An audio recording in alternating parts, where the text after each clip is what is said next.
প্রচারণার দশম দিনেও গণসংযোগে ব্যস্ত ঢাকার বিভিন্ন আসনের বিএনপি মনোনীত প্রার্থীরা।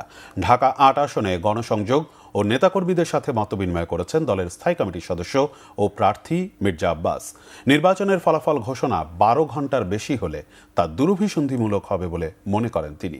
পুরনো ঢাকার দয়াগঞ্জ সহ বিভিন্ন এলাকায় গণসংযোগ করেছেন ঢাকা ৬ আসনের প্রার্থী ইশরাক হোসেন। বিস্তারিত শুভ মাহফুজের রিপোর্টে। শনিবার সকালে রাজধানীর নয়াপল্টনে হাব, বায়রা ও আটাবের সাথে মতবিনিময় করেন ঢাকা ৮ আসনে বিএনপির প্রার্থী মির্জা আব্বাস। এ সময় তিনি অভিযোগ করেন, নির্বাচন কমিশন ও সরকারের ঘাপটি মেরে আছে ষড়যন্ত্রকারীরা, যারা নির্বাচন বানচাল ও বিতর্কিত করতে ভোটের ফলাফল ঘোষণা বিলম্বিত করতে চায়। কার সমর্থনে, কিসের আশায় নির্বাচন কমিশনের কিছু কিছু লোক বলতেছে নির্বাচনের রেজাল্ট দিতে 3 দিন সময় লাগবে।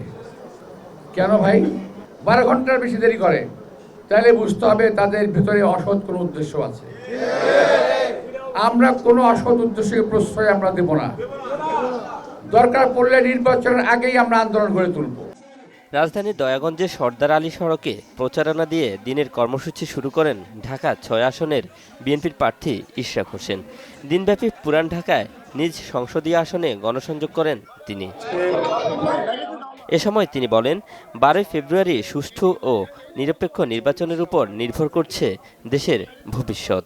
আমাদেরকে যে কোনো মূল্যে নিশ্চিত করতে হবে যে একটি সুষ্ঠু, স্বাভাবিক, নিরপেক্ষ নির্বাচন আমরা অনুষ্ঠিত করতে পারি এবং শান্তিপূর্ণ উপায়ে গণতান্ত্রিক পন্থায় ক্ষমতা হস্তান্তরের পথ সেটা আমরা শুরু করতে পারি।